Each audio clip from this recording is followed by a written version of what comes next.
What my mother recognized back then, and what I understand now, is that grief is the most painful experience that any child or parent can endure.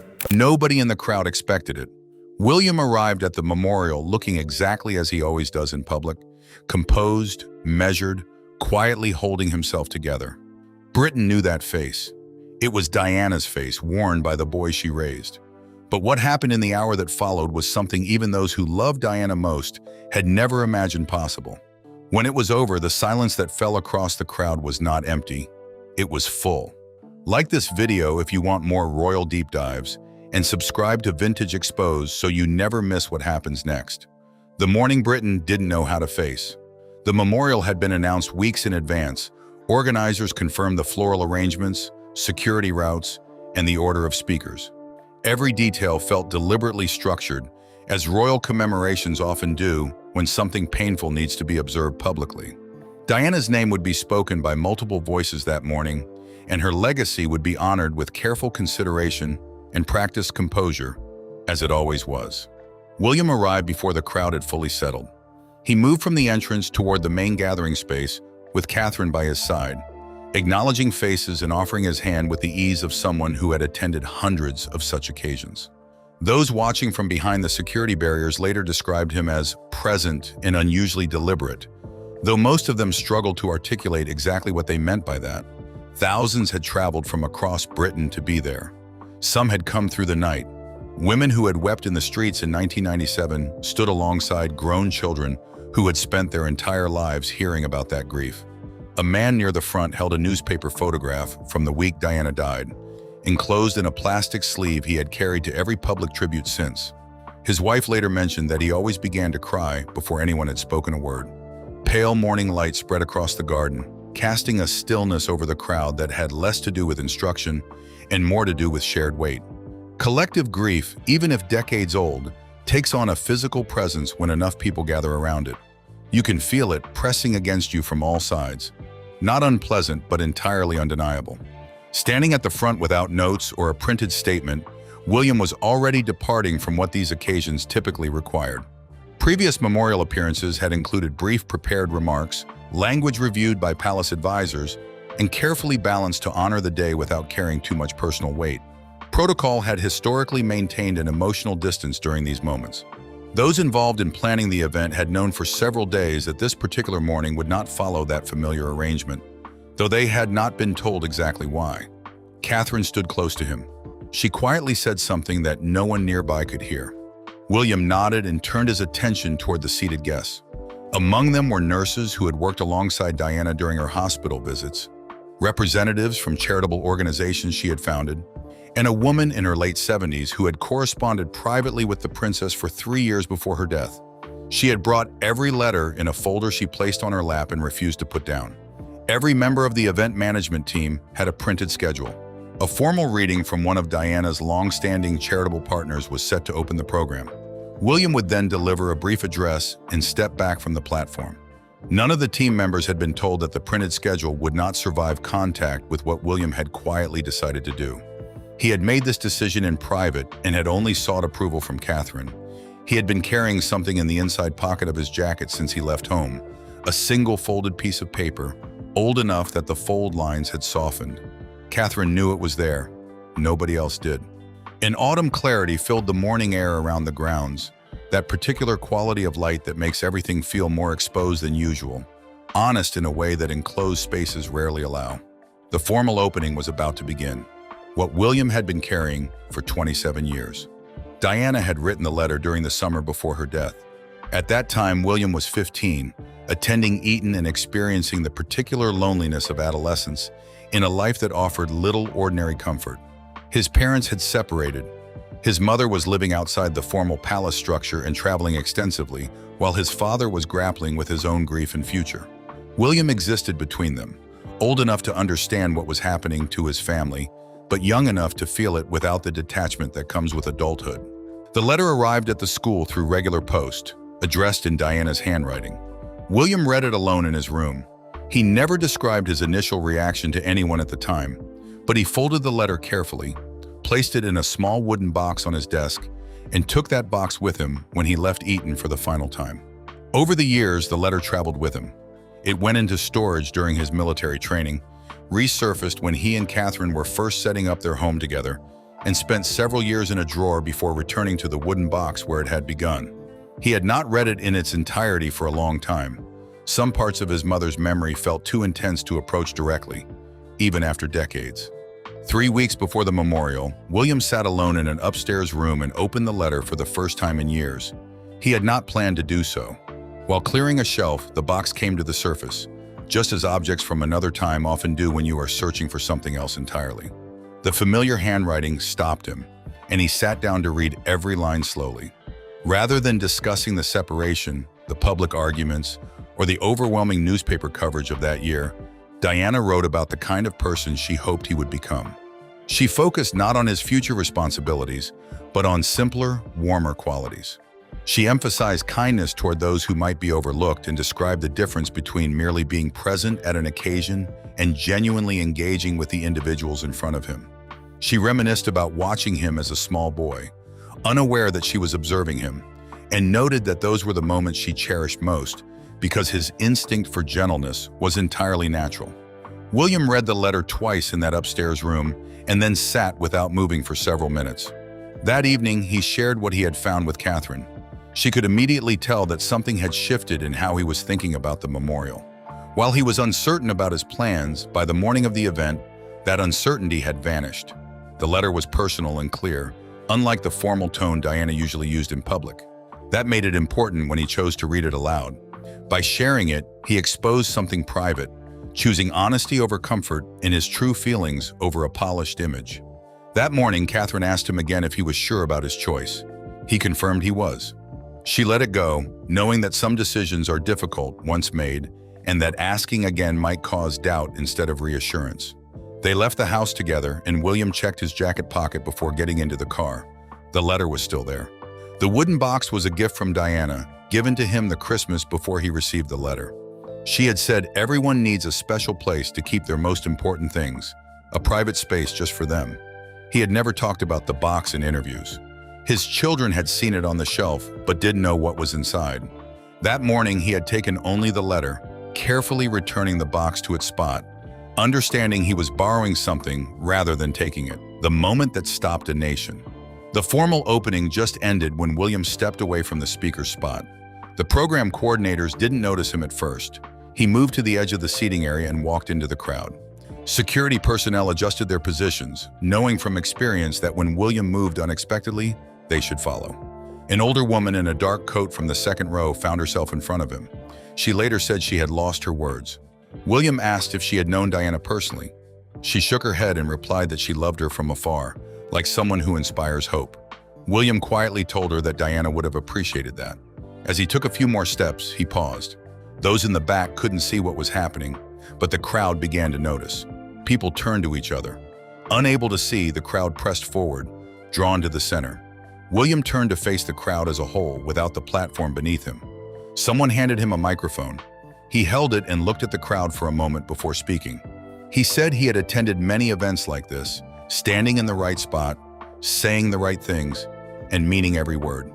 But there was something personal he had never shared before. He took out a folded letter from his jacket pocket. A heavy silence fell. Every conversation stopped. Every camera held still. William unfolded the letter carefully, treating it like something precious. He looked at it for a moment, then raised his eyes again. He said the letter was from his mother.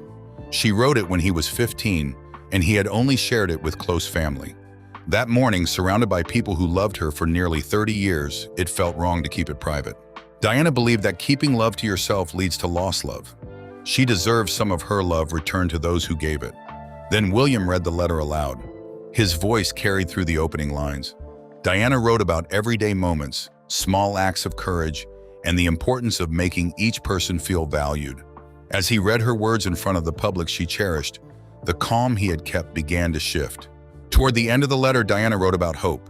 She told her 15-year-old son that sometimes the world would ask him to be strong when he needed to be gentle most. She said his greatest influence would be to make people feel seen. William paused at those words and read them again. He tightened his jaw and then looked up from the paper. Thousands of people witnessed an emotion rarely shown in Britain. He was crying. The crowd let out a sound that was not quite a sound. It was like a release of breath held for too long. A security officer nearby later said he had worked royal events for 14 years and had never experienced such a profound silence. It was not a lack of noise, but a fullness that felt like sound itself. What nobody knew about Diana's final summer. William did not read the last lines of the letter in public. He folded it and held it against his chest for a moment before putting it down. The crowd was quiet, paying full attention and deeply affected. The woman he first spoke to near the barrier was crying, and the man with the photo in a plastic sleeve had stopped trying to keep himself composed. What the crowd did not know was that the letter had a final part William chose not to share. It was painful, but he felt it belonged to him forever. In those closing lines, Diana wrote that she was sometimes afraid. The brightness she showed in public took more from her than she could always give. She hoped William would find a way to honor others without losing himself. Although she wrote to a 15-year-old, these words felt much deeper, as if some part of her knew she didn't have much time left for careful letters. Diana wrote 3 letters that summer. One was for William, one for Harry, and a third was found after her death, sealed with orders not to open it for 25 years. That time has now passed. William and Harry read it privately before the memorial. What it said has not been made public, but they talked for several hours afterward. That final summer was not just about the public events people usually remember. Behind the cameras and media attention, Diana was focusing on something much quieter. She was writing. She was not writing for publication or any project. She was writing to express feelings she couldn't share in any other way. Her private secretary noted that she seemed more focused and intentional with her time, as if she was working through something she hadn't discussed with others. The letters to her sons were part of this process. She thought deeply about their futures. Those close to her saw that she spoke about them more seriously than before. Less about childhood and more about the men they were becoming and what support she hoped to give them before they had to stand alone. William had read his letter many times, but rereading it 3 weeks before the memorial gave him new insights. Time had made some lines clearer. A phrase about being truly present with people struck him differently now, as he reflected on his experience in public life. Diana wrote it to a boy, but he read it with the perspective of a father whose children would face the same scrutiny she had faced. After folding the letter again, William paused for several seconds. When he spoke, he said that his mother understood something many people take years to learn. Grief and love are the same feeling, just directed in different ways. He acknowledged both feelings and asked the crowd to take a moment to remember those they loved and lost.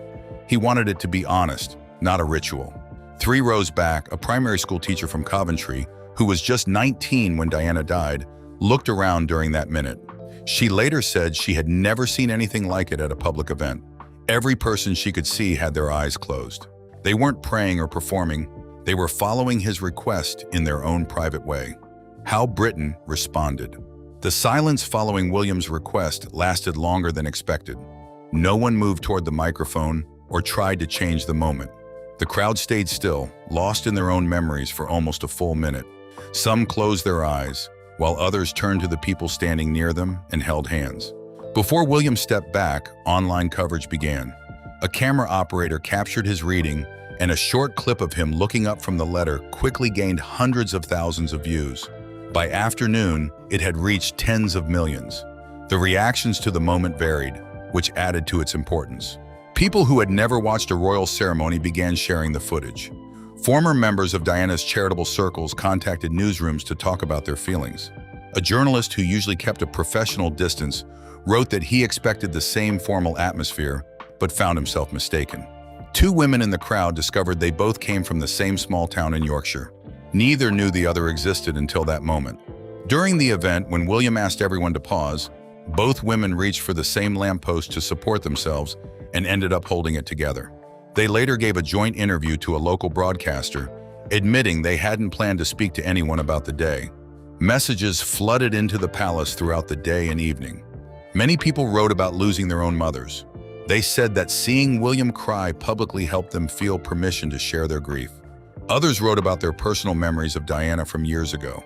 One woman mentioned a brief 10-second exchange with Diana in a hospital corridor. She had never shared this moment because she thought it was too small to matter. Now she saw it as significant. Some commentators questioned whether sharing a personal letter in public was right. A few argued that straying from traditional royal ceremonies could set confusing precedents. These discussions were genuine and showed how Britain handles events that do not fit usual patterns. However, the main conversation focused on what it's like to grieve a parent in public, especially when it starts in childhood while everyone is watching. It was about whether the boy who walked behind his mother's coffin at 15 finally had a moment that was truly his, rather than just part of the event. By evening, the footage reached viewers beyond Britain. Tributes to Diana appeared on social media in countries with no formal ties to the monarchy, but where people still remembered August 1997. The letter had traveled far beyond what its author had imagined when she wrote it. The man who had carried it in his jacket pocket returned it to the wooden box where it had always stayed, on a shelf at home, waiting. What William said that night, and why it changed everything. William came home that evening without talking to the press. He did not make any statements during the afternoon, give a follow-up interview, or issue formal communication from the palace. This lack of official response was significant because it broke the usual pattern of quick communication from the royal family following major events. This time, there was silence. Catherine later said that evening at home was one of the quietest they had shared in a long time. They had dinner with their children, who asked where their parents had been and what the occasion was. William answered, saying they had gone to remember someone very important who loved many people. His son George, at an age where questions about loss are meaningful, asked if the person knew how much she was loved. William assured him that she had known.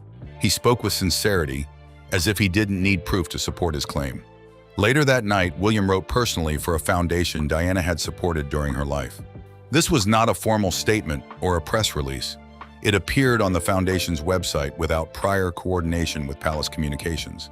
His handwritten message, filled with genuine reflection, had not been reviewed or adjusted by anyone, and by the time it was published, the day had already made its mark. But his words added something deeper than just the footage could convey. He wrote that his mother understood a lesson that many institutions struggle to learn.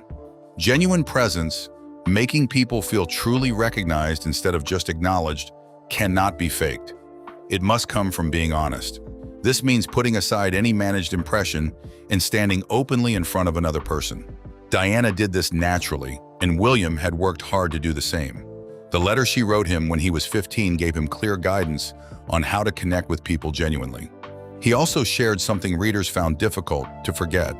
After believing for a long time that keeping his grief private protected himself, his family, and his mother's memory from becoming a spectacle, he had a new understanding that morning.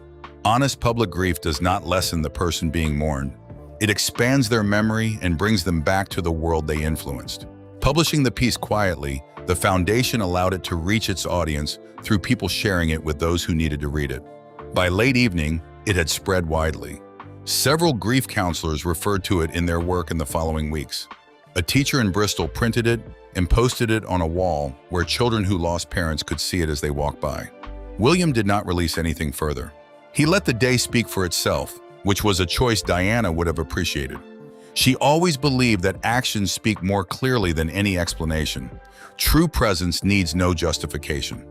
Over the years, William learned this lesson between receiving a letter at 15 and facing crowds as an adult. The nation that saw him grieve as a child now watched him quietly release some of that grief. He did this not as a performance or obligation, but as a man who loved his mother and had finally found a way to share that love with the world she cherished. That night, the wooden box returned to its shelf, just as it always had. The letter was inside, placed there by William in the same way Diana had kept it, private but visible, held close but not hidden, waiting for those who knew where to find it. Britain expected a memorial, but instead received something harder to define and more lasting. A prince stepped off a platform and into a crowd, carrying a folded letter and the heavy burden of unresolved loss. He shared both without trying to control their impact. Diana dedicated her life to this very idea. Her greatest gift to her son might not have been the words on the paper, but the realization that some things are only truly yours when you are willing to share them.